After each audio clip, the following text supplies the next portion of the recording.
Hello students, welcome back to our channel. Student, जैसे कि SST का लेसन 5 जब जनता बगावत करती है, इसे हमने रीड करना स्टार्ट कर दिया है। इसके 2 पेजेस मैं आपको ऑलरेडी रीड करवा चुकी हूँ। आज हम आगे चलेंगे। हमने लास्ट पैराग्राफ छोड़ा था मेरठ से दिल्ली, यहाँ से हमने आज रीड करना है। मैंने आपको बताया था इसमें कि 1857 के समय और उसके बाद अंग्रेजी शासन या ईस्ट इंडिया कंपनी के नियमों से जनता के ऊपर क्या प्रभाव पड़े और उसकी वजह से कौन कौन से विद्रोह उस समय हुए। ठीक है, तो हमने यहाँ पे किसान और सिपाहियों में भड़कती आग को देखा था। विद्रोह क्यों हुआ था, क्या वजह थी, सुधारों में क्या क्या प्रतिक्रिया थी, जनता क्या समझती थी, सैनिक विद्रोह कब जन विद्रोह बन गया, ये सब पढ़ा। आज हम पढ़ेंगे विद्रोह मेरठ से दिल्ली तक कैसे पहुंचा। युवा सिपाही मंगल पांडे ने बैरकपुर में अपने अफसरों पर हमला कर दिया, जिसके आरोप में 29 मार्च 1857 को फांसी दे दी गई। स्टूडेंट, जहाँ जहाँ मैं अंडरलाइन कर रखी है उससे रिलेटेड ही मैंने क्वेश्चन बनाए हैं शॉर्ट्स, वो मैंने आपको सेंड कर रही हूँ। इसके साथ साथ जैसे जैसे वीडियो पढ़ाती हूँ मैं आपको वीडियो के जरिए लेसन, उसके बाद उससे रिलेटेड मैं आपको शॉर्ट क्वेश्चन आंसर सेंड कर देती हूँ। वो आप अपनी फेवरेट कॉपी में लिख लिया कीजिए और साथ साथ लर्न भी किया कीजिए। तो युवा सिपाही मंगल पांडे ने बैरकपुर में क्या किया, अंग्रेजी अफसरों पर हमला कर दिया। वो गुस्से से भरा हुआ था क्योंकि उन्हें जो कारतूस खोलने के लिए बोला जाता था, ऐसा अफवाह फैला दी गई थी कि उन कारतूसों पर सूअर और गाय की चर्बी होती थी, जिन्हें मुंह से खोलना यानी कि इन्हें अपने धर्म भ्रष्ट करना लगता था। ये ऐसी भावनाएं जब सैनिकों के मन में आ गई तो सैनिकों के अंदर एक विद्रोह सा उत्पन्न हो गया था। उसका नतीजा ये हुआ कि मंगल पांडे ने बैरकपुर में अंग्रेज अफसरों पर हमला कर दिया, जिसके आरोप में उसे 29 मार्च 1857 को फांसी दी गई। कुछ दिन बाद मेरठ में तैनात कुछ सिपाहियों ने नए कारतूसों के साथ फौजी अभ्यास करने से मना कर दिया। उसके बाद और सैनिकों ने भी इस तरह का अभ्यास करने से मना कर दिया। सिपाहियों का कहना था कि उन कारतूसों पर गाय और सूअर की चर्बी का खोल चढ़ा होता था। 85% सिपाहियों को नौकरी से हाथ धोना पड़ा। अब उनको अपने अफसरों के हुक्म की अवहेलना करने के आरोप में 9 मई 1857 को 10-10 साल की कड़ी सजा सुनाई गई। जब उन्होंने मना कर दिया तो उन्हें ऑर्डर दिए गए, उन्होंने ऑर्डर भी मानने से मना कर दिया, तो इसके बदले में उन्हें 9 मई 1857 को 10-10 साल की सिपाहियों को सजा सुनाई गई। मेरठ में तैनात अन्य भारतीय सिपाहियों ने भी विद्रोह कर दिया। उन्होंने 10 मई को मेरठ की जेल पर हमला कर दिया और वहां बंद सिपाहियों को आज़ाद करा लिया। ये जो सिपाही बंद थे इनको उन्होंने 10 मई को आज़ाद करवा लिया। कब? 10 मई को मेरठ से। तो यानी विद्रोह कब शुरू हुआ था? 10 मई को मेरठ से। उन्होंने कई अंग्रेज अफसरों को मार गिराया, उनके बंदूक और हथियार कब्जे में कर लिए और अंग्रेजों की इमारतों वह संपत्तियों को आग लगा दी। इन्होंने उनको तो सिपाहियों को तो आज़ाद कराया, इसके साथ साथ कई अफसरों को भी मारा, उनके बंदूक और हथियार ले लिए और उनकी इमारतों और संपत्तियों को भी आग लगा दी। उन्होंने फिरंगियों के खिलाफ युद्ध की घोषणा कर दी थी। फिरंगी के कैसे कहेंगे? विदेशी। इस शब्द से अपमान का भाव प्रकट होता है। फिरंगी मीन्स विदेशी। उन्होंने फिरंगियों के खिलाफ युद्ध की घोषणा कर दी थी। सिपाही पूरे देश से अंग्रेजों का शासन मिटा देना चाहते थे। साथ ही वह ये सोचते थे कि अंग्रेजों के चले जाने के बाद देश का शासन चलाएगा कौन। भाई अंग्रेज हट जाएंगे तो हमारा यहाँ पर सत्ता कौन चलाएगा। सिपाहियों का इसका भी जवाब मिल गया। क्या मिला? वे मुगल सम्राट बहादुर शाह जफर को देश का शासक बनाना चाहते थे। वह चाहते थे कि अंग्रेजों को भगा दिया जाए और उसके बाद बहादुर शाह जफर को यहाँ का सम्राट बना दिया जाए। 10 मई की रात को मेरठ के कुछ सिपाहियों की एक टोली मुंह अंधेरे ही घोड़ों पर सवार होकर दिल्ली पहुंच गई। 10 मई की सुबह अंधेरे के समय ही कुछ सिपाहियों की टोली कहाँ पहुंच गई? दिल्ली पहुंच गई। क्यों पहुंची? उनके आने की खबर सुनते ही दिल्ली में तैनात टुकड़ियां भी बगावत पर उतर आईं। दिल्ली में जो और सैनिक थे वो भी बगावत करने लगे। यहाँ भी बहुत से अंग्रेज अफसर मार दिए गए। देशी सिपाहियों ने हथियार व गोला बारूद अपने कब्जे में ले लिया और इमारतों को आग के हवाले कर दिया। इसके बाद विजयी सिपाही लाल किले की दीवारों के आसपास एकत्र हो गए। वे बादशाह से मिलना चाहते थे। लाल किले में कौन रहते थे? बहादुर शाह जफर। वे बादशाह से मिलना चाहते थे। बादशाह अंग्रेजों की भारी ताकत से लोहा लेने को राजी नहीं थे। बादशाह ने मना कर दिया कि अंग्रेज जो है इस समय ताकतवर है और उनसे युद्ध करना आसान नहीं होगा। किंतु सिपाही अपनी बात पर अड़े रहे। हार कर वे जबरदस्ती महल में घुस गए और उन्होंने बहादुर शाह जफर को अपना नेता बना लिया। बूढ़े बादशाह को सिपाहियों की मांग के आगे झुकना पड़ा। उन्होंने पत्र लिखकर देश भर के मुखियाओं और शासकों को अंग्रेजों के खिलाफ लड़ने के लिए भारतीय राज्यों का एक संघ बनाने का निर्णय लिया। बहादुर शाह के इस कदम के काफ़ी अच्छे परिणाम निकले।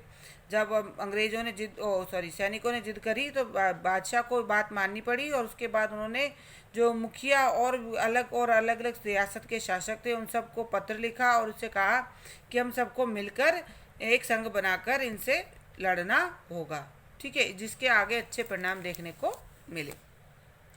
अंग्रेजों के आने से पूर्व देश के एक बहुत बड़े भाग पर मुगल सम्राटों का ही शासन था। अंग्रेजों के आने से पहले देश के ऊपर किसका शासन था? मुगल सम्राटों का।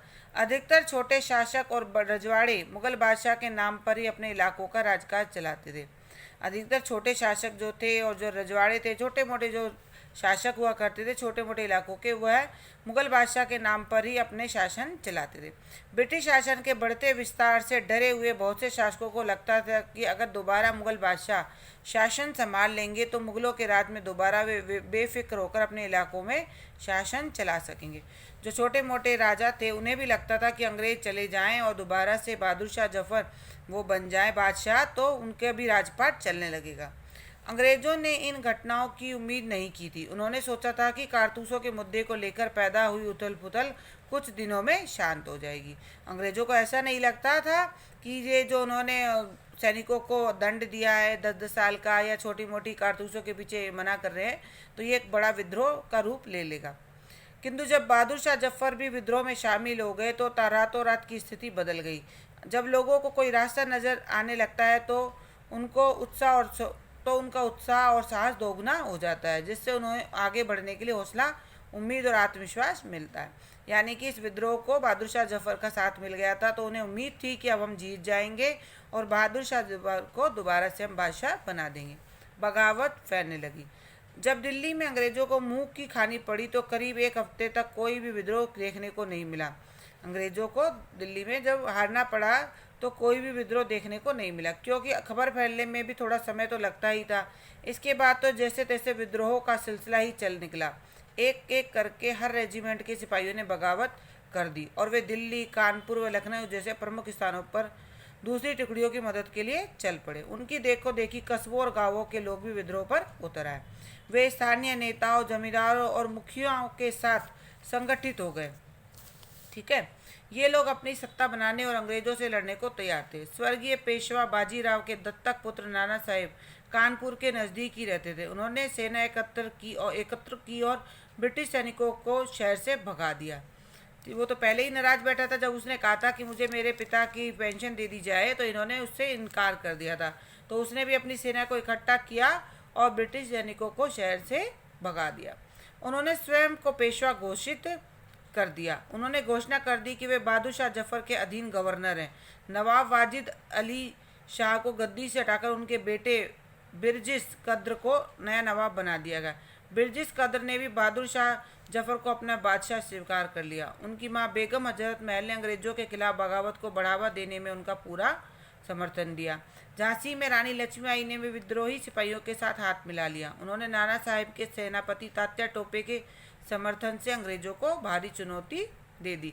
यानी ये विद्रोह था जो चारों तरफ फैलता गया। हर कोई मतलब अंग्रेजों से परेशान था, अपना एक गुस्सा संभाले बैठा था, और जब उन्हें मौका मिला तो सभी ने अपने गुस्से को उगलना शुरू कर दिया। विद्रोही टुकड़ियों के मुकाबले अंग्रेजों की संख्या काफ़ी कम थी।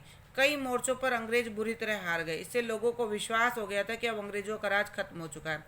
आम लोगों में अब गहरा आत्मविश्वास जाग गया था। वे अब विद्रोह में कूदने से नहीं डरते थे। खास तौर पर वे अवध के चारों तरफ बगावत की स्थिति थी। लेफ्टिनेंट कर्नल टाइटलर ने 6 अगस्त 1857 को अपने कमांडर इन चीफ को टेलीग्राम किया, जिसमें अंग्रेजों के भय को व्यक्त किया। उसने टेलीग्राम करके बताया कि इस विद्रोह की वजह से अंग्रेज कितने डरे हुए हैं। हमारे लोग विरोधियों की संख्या और लगातार विद्रोह से थक चुके हैं।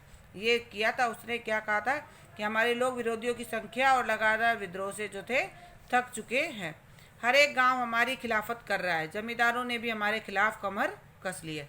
ये था उसका टेलीग्राम, जिसमें किसने, टाइटलर ने लेफ्टिनेंट कर्नल ने टाइटलर ने 6 अगस्त को अपने कमांडर इन चीफ को जो टेलीग्राम किया था उसकी लैंग्वेज ये थी। इस दौरान बहुत सारे खास नेता आगे आए, जिसके जैसे कि फैजाबाद के मौलवी अहमदुल्ला शाह ने भविष्यवाणी कर दी कि अंग्रेजों का साम्राज्य जल्दी ही खत्म होने वाला है। वह समझ चुके थे कि जनता की क्या मांग है। इसी आधार पर उन्होंने अपने बहुत से समर्थकों को एकत्रित किया।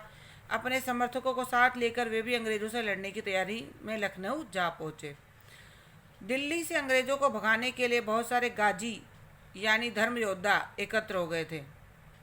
बरेली के सिपाही बख्त खान लड़ाकों की एक विशाल टोली के साथ दिल्ली की ओर चल पड़े। इस बगावत में उनकी मुख्य भूमिका थी। बिहार के एक पुराने जमींदार कुंवर सिंह भी विद्रोही सिपाहियों के साथ मिल गए और महीनों तक अंग्रेजों से लड़ाई लड़ते रहे। तमाम इलाकों के नेता और लड़ाके इस युद्ध में शरीक हो चुके थे।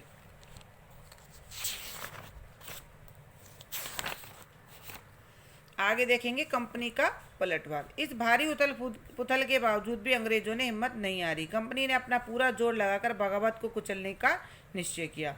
उन्होंने इंग्लैंड से और फौजें मंगवाई। विद्रोहियों को जल्दी सजा देने के लिए नए कानून लागू किए गए और विद्रोह के मुख्य केंद्रों पर हमला कर दिया गया। सितंबर 1857 में अंग्रेजों ने दोबारा दिल्ली पर कब्जा कर लिया। आखिरी मुगल बादशाह बहादुर शाह जफर पर मुकदमा चलाया गया और उन्हें आजीवन कारावास के लिए भेज दिया गया। उनके बेटों को उनकी नज़रों के सामने गोली मार दी गई। बहादुर शाह को उनकी पत्नी बेगम जीनत महल के साथ अक्टूबर 1858 में देश से निष्कासित कर रंगून जेल भेज दिया गया। इसी जेल में नवंबर 1862 में बहादुर शाह जफर ने अपने प्राण त्याग दिए। यानी नवंबर 1862 में बहादुर शाह जफर की मृत्यु हो गई। कहाँ पर हुई थी? रंगून की जेल में। हालांकि दिल्ली पर अंग्रेजों का कब्जा हो गया था, किंतु यह मतलब नहीं था कि विद्रोह समाप्त हो चुका था। इसके बाद भी लोग अंग्रेजों से लोहा लेते रहे। बगावत की आग को कुचलने के लिए अंग्रेजों को अगले 2 साल तक की लड़ाई लड़नी पड़ी। यानी इस बगावत को रोकने के लिए अंग्रेजों को 2 साल तक जद्दोजहद करनी पड़ी। अंग्रेजों ने मार्च 1858 में लखनऊ पर कब्जा कर लिया। जून 1858 में रानी लक्ष्मीबाई हार गई और उन्हें मार डाला गया। तात्या टोपे मध्य भारत के जंगलों से आदिवासी और किसानों की मदद से छापामार युद्ध करते रहे। जिस प्रकार पहले अंग्रेजों के खिलाफ लड़ते हुए मिली सफलताओं से विद्रोहियों को उत्साह मिला था, उसी तरह हार से विद्रोहियों की हिम्मत टूटने लगी।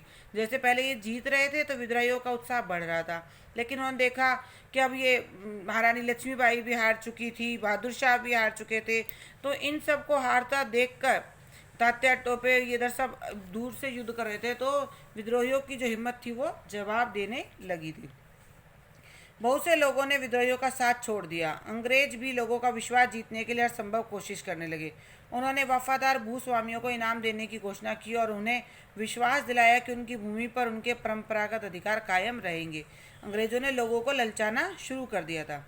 अंग्रेजों ने विद्रोहियों को कहा कि अगर वे अंग्रेजों के सामने आत्मसमर्पण कर देंगे और यदि किसी अंग्रेज की हत्या नहीं करेंगे तो वे सुरक्षित रहेंगे और ज़मीन पर उनका अधिकार बना रहेगा। इसके बाद भी सैकड़ों सिपाहियों, विद्रोहियों और नवाबों और राजाओं पर मुकदमे चलाए गए और उन्हें फांसी की सजा दी गई। अंग्रेजों ने झूठ बोला उनसे कि आप लोगों ने अगर कुछ नहीं किया है, केवल विद्रोह किया है, तो आप आत्मसमर्पण कर दो, आपको माफ़ कर दिया जाए। लेकिन इसके बावजूद भी उन्होंने बहुत से राजाओं पर मुकदमे चलाए और उन्हें फांसी की सजा दी। विद्रोह के बाद के साल 1859 के अंत तक अंग्रेजों ने देश पर कब्जा कर लिया, किंतु अब पहले वाली नीतियों के सारे शासन चलाना संभव नहीं था। 2 साल बाद 57 में शुरू हुआ था, 59 तक वापस अंग्रेजों का राज आ चुका था। लेकिन अंग्रेज इस बात को समझ गए थे कि पुराने तरीके से चलेंगे तो संभव नहीं होगा। अंग्रेजों ने निम्नलिखित अहम बदलाव किया। उन्होंने कुछ चेंजमेंट किए। क्या किए? 1858 में ब्रिटिश संसद ने एक नया कानून लागू किया और ईस्ट इंडिया कंपनी के सारे अधिकार ब्रिटिश साम्राज्य के हाथ में दे दिए, जिससे भारतीय मामलों को ज़्यादा बेहतर ढंग से संभाला जा सके। अब ईस्ट इंडिया कंपनी से सत्ता निकलकर किसके हाथ में आ गई थी? ब्रिटिश साम्राज्य के हाथ में आ गई थी। उन्होंने ब्रिटिश मंत्रिमंडल के एक सदस्य को भारत के मंत्री के रूप में नियुक्त कर दिया। जो ब्रिटिश मंत्रिमंडल था उसमें से एक सदस्य भारतीय था, जिसका काम उन्होंने ब्रिटिश मंत्रिमंडल के एक सदस्य को भारत मंत्री के रूप में नियुक्त कर दिया था, भारत का मंत्री बना दिया था, जिसका काम भारत के शासन से संबंधित मामलों को संभालना होता था। भारत के से रिलेटेड जो भी मामले थे, उसकी देखभाल जो ब्रिटिश संसद थी उसमें जो भारतीय मंत्री था वो देखता था। उनकी मदद के लिए एक परिषद का गठन किया गया, जिसे इंडियन काउंसिल का नाम दिया गया। भारत के गवर्नर जनरल को वायसराय का ओहदा दिया गया। भारत के जो गवर्नर जनरल थे उनको वायसराय कहा गया। और उसे इंग्लैंड के राजा रानी का निजी प्रतिनिधि बना दिया गया। यानी कि भारत के शासन की जिम्मेदारी अंग्रेजों ने सीधे अपने हाथों में ले ली थी।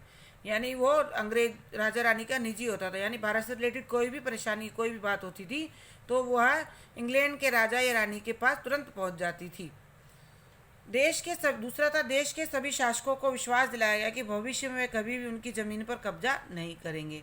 जो देश के शासक थे उनको बताया गया कि आपको जो ज़मीन दी गई है उस पर हम अंग्रेज कभी कब्जा नहीं करेंगे।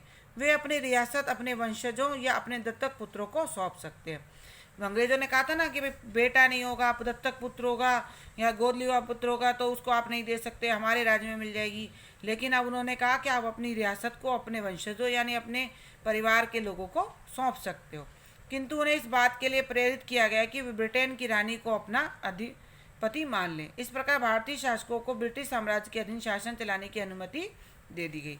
सेना में भारतीय सिपाहियों की संख्या कम करने और यूरोपीय सिपाहियों की संख्या बढ़ाने का निश्चय किया गया।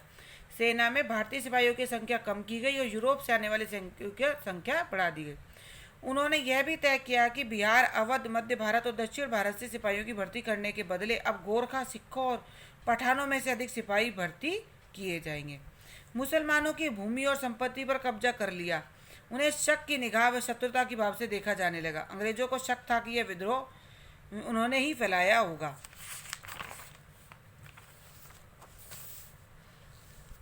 ये था बेटा इस लेसन। अब ये तो यहाँ पर ये लेसन पूरा हो चुका है।